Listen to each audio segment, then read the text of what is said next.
জামাত এবং এনসিপি জোট তারা এই অপপ্রচারে লিপ্ত রয়েছে।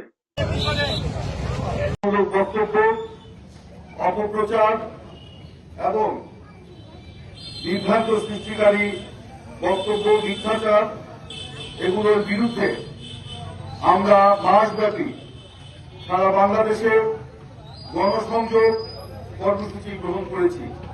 আমাদের নেতা বিএনপি চেয়ারম্যান মাননীয় প্রধানমন্ত্রী জনাব তারেক রহমানের নির্দেশনায় আমরা সারা দেশব্যাপী গণসংযোগে পথসভা, লিফলেট বিতরণ এবং উঠান বৈঠক, কর্মী বৈঠক, পাড়া মহল্লায় বৈঠক ইত্যাদির মধ্য দিয়ে আমরা এই অপপ্রচারের বিরুদ্ধে আমরা জনগণকে সতর্ক করতে চাই।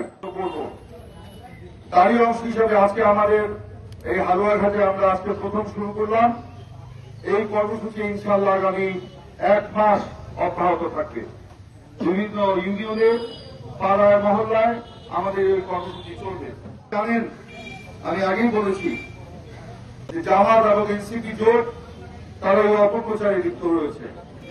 তারা রাজনৈতিকভাবে ব্যর্থ হয়ে এখন দেশকে আবারও নৈরাজ্য এবং বিশৃঙ্খলার মধ্যে ঠেলে দেওয়ার জন্য এই অপপ্রচারের কৌশল তারা হাতে নিয়েছে।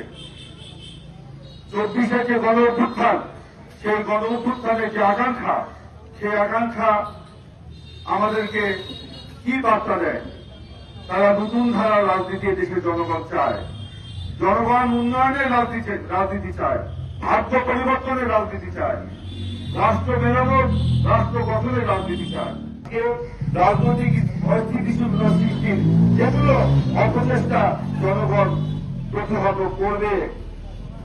আজকে তারা স্বাধীনতার ঘোষকের দলকে তারা তার বিরুদ্ধে তুচ্ছ অপবাদ রটাচ্ছে। এর বিরুদ্ধে আমাদেরকে সজাগ থাকতে হবে। ক্ষমতা থেকে নামিয়ে দেবে। আমি বলতে চাই যে আমাদের ইসলাম এনসিপি কিছু কিছু নেতা, সবাই নয়, কিছু কিছু নেতা তারা